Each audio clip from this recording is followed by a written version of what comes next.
Film diawali dengan seorang pemuda misterius bernama Kajian yang sedang kembali ke markas menghadap ketua klan iblis. Sesampainya di sana, ia kembali diberi misi untuk menghancurkan sebuah desa yang tidak menuruti kebijakan klan tersebut. Tapi kali ini, Kajian ditemani oleh Changi yang tak lain adalah kekasihnya. Tanpa waktu lama, desa tersebut pun dengan mudah diporak-porandakan oleh keduanya. Namun, hal mengejutkan terjadi. Rupanya, Kajian berencana untuk tobat dan pensiun dari dunia persilatan yang kejam sambil mengajak Changi untuk kabur sejauh mungkin untuk memulai hidup yang damai. Sayangnya rencana itu sudah tercium oleh ketua klan yang mengutus beberapa elitnya untuk mengawasi pergerakan Kajian. Tanpa waktu lama, mereka pun diserang bertubi-tubi oleh beberapa elit dari klan Pedang Iblis.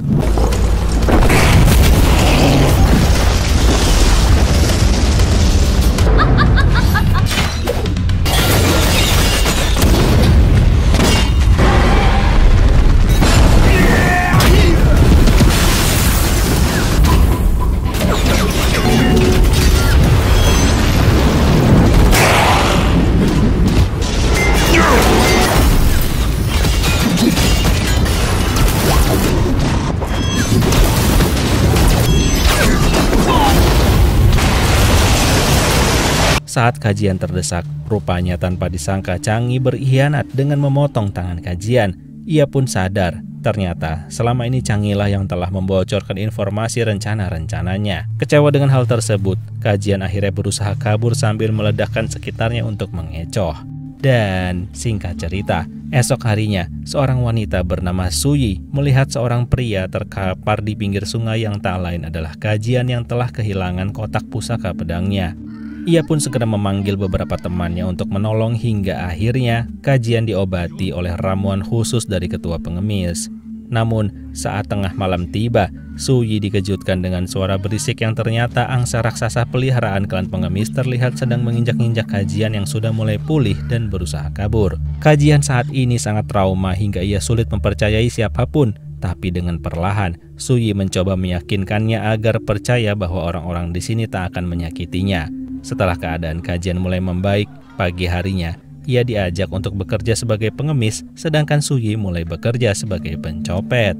Saat itulah tiba-tiba datang kelompok preman pasar hingga orang-orang kabur. Lalu tiba-tiba kotak pusaka milik Kajian yang saat ini ternyata berada di tangan ketua preman pun bereaksi tertarik ke tempat di mana Kajian sedang tidur di jalan. Semua tak menyadari, tapi melihat pengemis yang dikira lemah, ketua preman mulai membulinya. Suyi pun datang menolong, tapi tentu diremehkan. Hingga akhirnya Suyi menunjukkan kekuatannya. Setelah itu Kajian dan Suyi pun kabur hingga sampailah di sebuah gubuk tua di dalam hutan. Hujan pun turun dan saat itulah Kajian menjadi depresi karena merasa dirinya tak bisa apa-apa dan lemah, serta telah dikhianati oleh orang yang paling ia percayai alias mantan kekasihnya dahulu.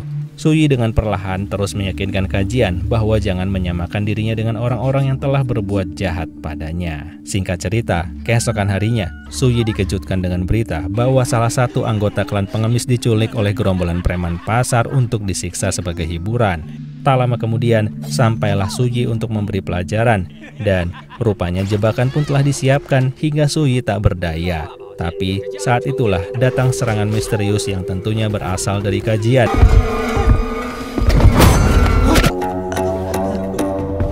Ketua preman menyerang Kajian dengan kotak pusaka pedang di mana akhirnya Kajian mendapatkan pusakanya kembali lalu memberi pelajaran hingga semua anak buah preman tersebut kabur.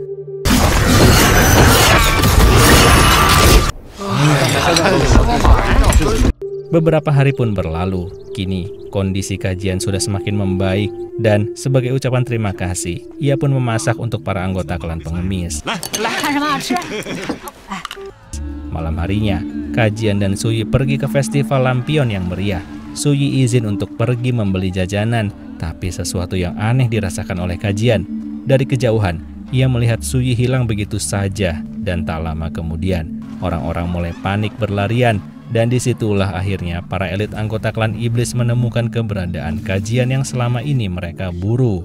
Tapi rupanya, walaupun tak membawa kotak pusaka pedang karena Kajian tak ingin mengingat masa lalunya, kungfu Kajian sangatlah luar biasa. ia mampu mengeluarkan berbagai jurus pedang walaupun tak semaksimal dengan kotak pusaka. Namun hal itu cukup untuk menghabisi 3 elit klan iblis.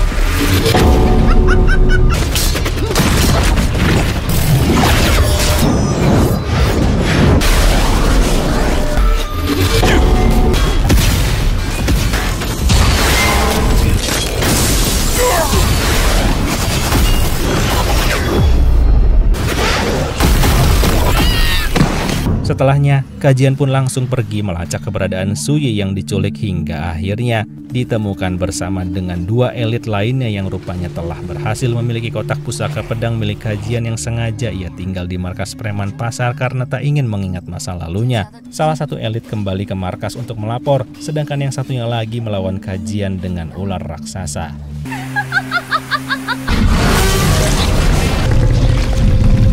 Saat itu, datanglah angsa raksasa klan pengemis untuk menolong.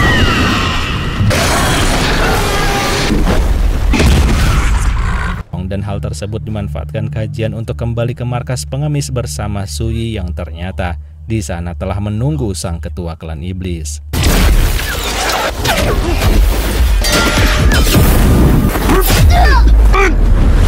Suyi dan kajian mulai kewalahan dan terdesak. Saat itulah ketua klan pengemis dan istrinya datang menolong.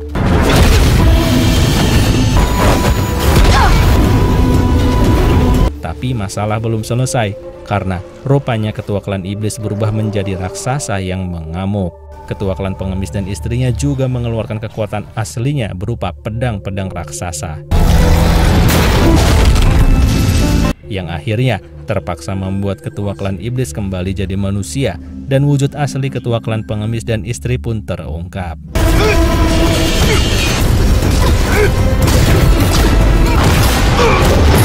Merasa terdesak dan mulai kewalahan, akhirnya ketua klan iblis kabur dan setelah itu ketua klan pengemis dan istri pun kembali ke wujud sebelumnya. Saat itu, film juga mengungkap bahwa ternyata dulu sang istri adalah utusan klan bidadari yang telah tak sengaja membuat kesalahan saat diberi misi penyelamatan, karena justru malah membuat banyak korban jiwa. Saat akan dieksekusi oleh Dewan Langit, datanglah pemuda dari klan Pedang Langit dengan angsa raksasanya untuk menyelamatkan wanita tersebut karena ia merasa tak adil dengan hukuman yang diberikan. Dengan segala kekuatannya, pemuda tersebut melawan seluruh klan langit hingga akhirnya mereka pun jadi buronan dan akhirnya terpaksa menyamar sebagai klan pengemis hingga saat ini. Kembali ke masa sekarang, seluruh anggota klan pengemis akhirnya memutuskan untuk pindah rumah karena tempat ini tentu sudah tak aman lagi bagi mereka. Namun, di tengah jalan rupanya mereka dicegat oleh seluruh anggota klan yang sejak dulu memburunya. Hal itu pasti karena bocoran dari ketua klan iblis yang berhasil kabur dan mengetahui wujud sebenarnya dari pasangan suami istri tersebut. Ketika orang-orang tersebut terlihat ingin mengepung dan menyerang, ketua klan pengemis langsung mengeluarkan jurus pedang ombak naga, walaupun harus terluka parah karena umur sudah tak muda lagi. Namun akhirnya mereka bisa kabur untuk sementara waktu.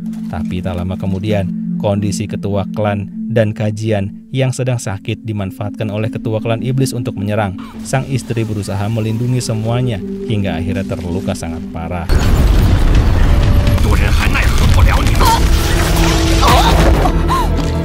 Kajian yang mulai tersadar melancarkan serangan ke mata ketua klan iblis hingga dengan terpaksa angsa raksasa berhasil terbang meninggalkan Suyi dan ibu angkatnya dari klan pengemis yang akhirnya menghembuskan nafas terakhir. Dalam waktu yang tersisa, di dalam gua di gunung, ketua klan pengemis mentransfer seluruh ilmu kungfunya hingga jurus 10.000 pedang pun ditransfer pada kajian. Esok harinya, kajian pun pamit untuk menyelamatkan Suyi dan memusnahkan klan iblis untuk selama-lamanya. Kajian pun berangkat menaiki angsa raksasa yang kini patuh padanya menuju markas klan iblis. Saat sampai, semua penjaga dengan mudah dilewatinya hingga akhirnya sampai tepat di hadapan ketua klan iblis yang menyandra Suyi.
So, pertarungan pun dimenangkan oleh Kajian dan Suyi berhasil diselamatkan.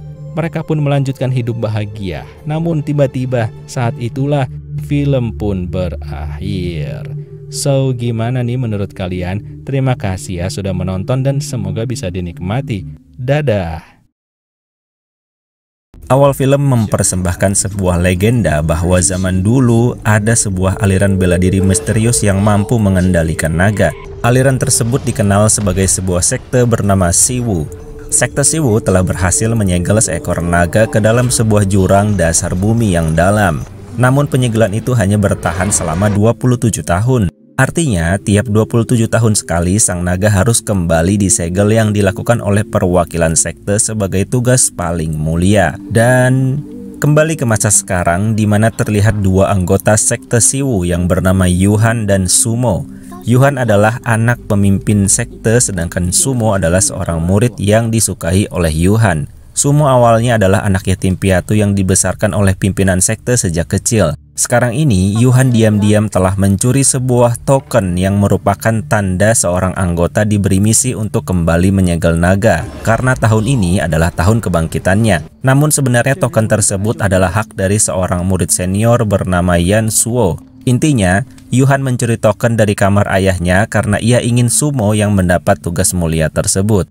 Saat ini mereka berencana untuk makan malam, namun sang pemilik resto mengusir mereka karena ia takut akan kehadiran seorang jenderal sakti bernama Zenlong yang kabarnya akan melewati daerah ini. Namun semua sudah terlambat, tanda-tanda kedatangan sudah terlihat. Sang pemilik resto hanya bisa mengingatkan agar jangan menatap langsung mata sang jenderal, lalu ia langsung lari bersembunyi.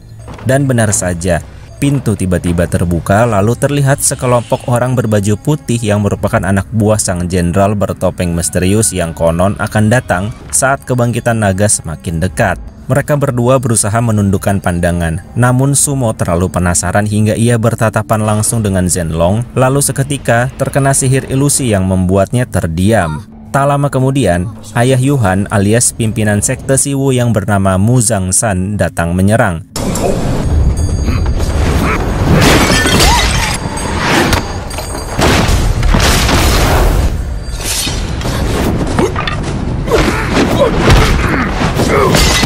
Namun sayangnya, saat terpojok, Jenderal Zenlong kembali menghipnotis Sumo hingga ia menusuk pimpinannya sendiri. Mu Zhangshan ternyata sungguh sakti hingga mampu mementalkan pedang yang telah tertusuk. Lalu ia terpaksa membuat putrinya keluar dari area resto yang berbahaya hingga pingsan. Singkat cerita, beberapa saat kemudian, Yan Suo berhasil menyusul. Namun di sana yang terlihat hanyalah Sumo yang terbaring dengan pedangnya yang berlumuran darah. Apasnya lagi, kesaksian pemilik resto mengatakan bahwa ia melihat Sumo menusuk Mu Zhangshan. Dari kejadian tersebut, setelah sampai markas, seluruh anggota sekte Siwu berpikir bahwa Sumo bekerja sama dengan Zenlong untuk mencelakai Mu Zhangshan. Mereka pun tak peduli atas penjelasan Yuhan bahwa Sumo saat itu sedang terhipnotis. Ditambah lagi, para anggota berpikir bahwa Sumo lah yang telah mencuri token kehormatan untuk menyegel naga. So, setelah itu Yuhan buru-buru ke penjara markas lalu membebaskan Sumo dan menyuruhnya pergi ke wanita sakti serba tahu bernama Xiangli untuk mencari fakta apa yang sebenarnya telah terjadi. Singkat cerita, Sumo berhasil menemui Xiangli, namun di situ sang wanita mengatakan jika ingin tahu yang sebenarnya, maka Sumo harus pergi ke Pulau Jiuyu, di mana sang naga yang disegel akan bangkit saat gerhana bulan. Namun tak hanya itu, Sumo juga disuruh ke sana bersama seorang ahli pedang bernama Heku dan ia harus mencarinya. Sumo pun segera pergi melakukan pencarian dan perjalanan hingga akhirnya ia bertemu dengan Heku yang dalam keadaan mabuk sedang bertarung di arena.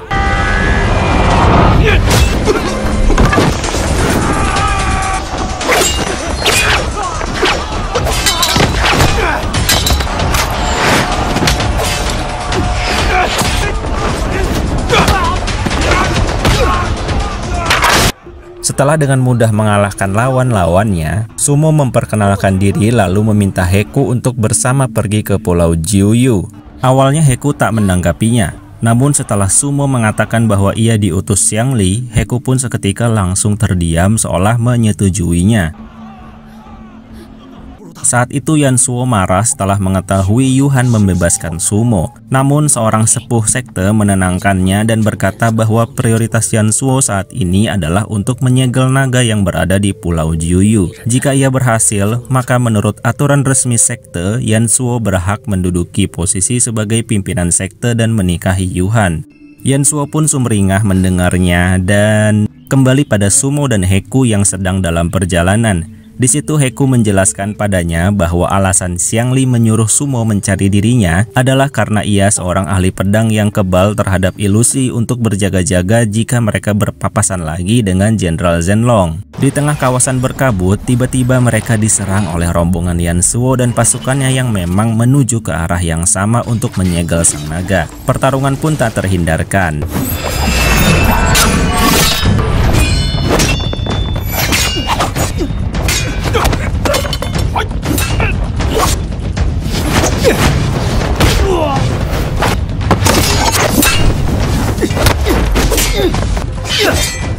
Hingga tiba-tiba Yuhan mengerang kesakitan karena tiba-tiba muncul gelang misterius di tangannya. Saat itu sesepuh melihat dan ia berkata kalau Yuhan sudah ditandai oleh Jenderal Zhenlong untuk dijadikan pengantinnya. Lalu sang sepuh juga berkata bahwa Jenderal Zhenlong mampu memanfaatkan energi dari proses kebangkitan naga untuk memulai terornya. Jadi satu-satunya solusi adalah mereka harus segera menyegel sang naga sebelum seluruh rantai lepas dari sang naga agar Zhenlong kehilangan kekuatannya. Dengan demikian mereka semua memutuskan untuk berdamai sejenak dan bekerja sama untuk menuntaskan misi. Perjalanan bersama pun dimulai hingga mereka tiba di perkotaan sebelum Pulau Jiuyu. Tanpa waktu lama, malam itu mereka dihadang oleh Jenderal Zhenlong dan pasukannya yang tentu saja ingin merebut Yuhan. Pertarungan kembali terjadi dengan sengitnya.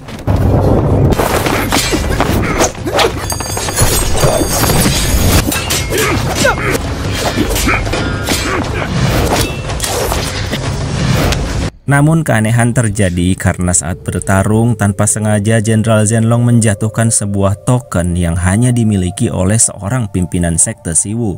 Nah, disitulah Sumo mulai kebingungan siapa Jenderal Zhenlong sebenarnya. Pertarungan terus terjadi hingga Jenderal Zhenlong berhasil membawa lari Yuhan.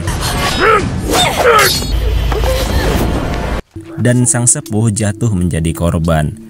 Saat sedang sekarat, sang sepuh berkata bahwa mereka semua harus bekerja sama untuk kembali menyegel naga saat gerhana bulan tiba. Dengan demikian, sekarang hanya tersisa 3 orang, yaitu Sumo, Yansuo, dan Heku yang kembali melanjutkan petualangannya menuju pada Jenderal Zhenlong yang saat ini berada di suatu tempat bersama pasukan jadi-jadiannya dan juga Yuhan yang terlihat membatu akibat terhipnotis. Tak berselang lama, rupanya Sumo dan kawan-kawan berhasil melacak jejak Jenderal Zhenlong hingga pertarungan seru kembali terjadi.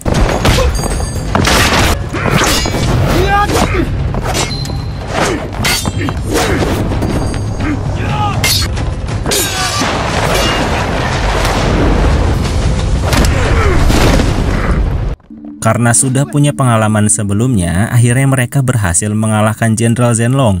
Namun sesuatu mengejutkan terjadi. Saat Jenderal Zhenlong dikalahkan, Yuhan yang sudah tersadar membuka topeng sang jenderal yang ternyata itu adalah ayahnya sendiri yang tak lain adalah pimpinan sekte Siwu alias Mu Zhangshan.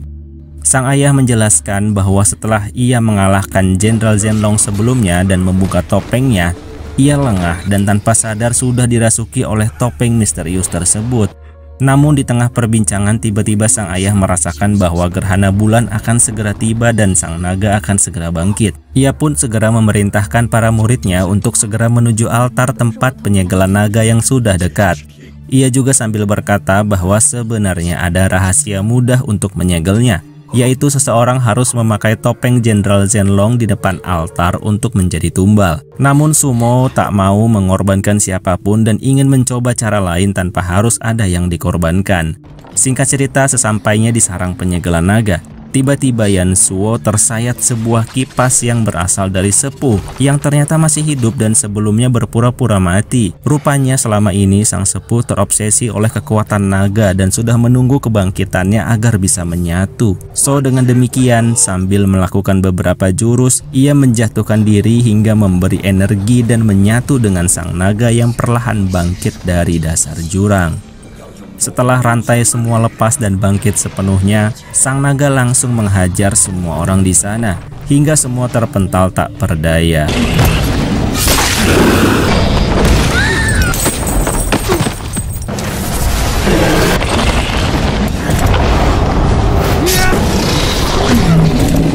Saat Sumo muntah darah, ia terkejut karena cipratan darahnya meresap ke sebuah pedang legendaris terkuat penyegel naga yang perlahan mulai retak dari kurungan batunya. Tanpa waktu lama, kekuatan pedang yang luar biasa mulai ia gunakan hingga sang naga kewalahan.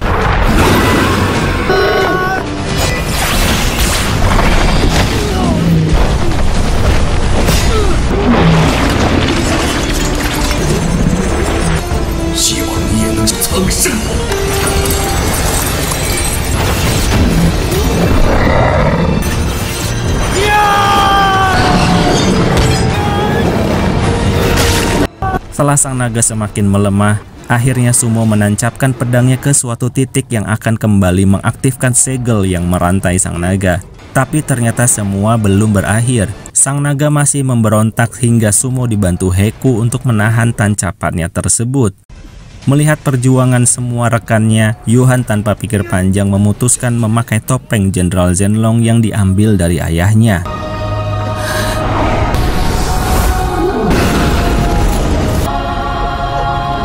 Namun sayangnya Yuhan juga tersegel dan berubah menjadi batu di sana. Sumo dan Heku pun bersedih, namun apa daya, itu adalah pilihan Yuhan, dan yang terpenting sang naga berhasil disegel agar bencana tak terjadi pada kehidupan manusia. Dengan demikian, film pun berakhir.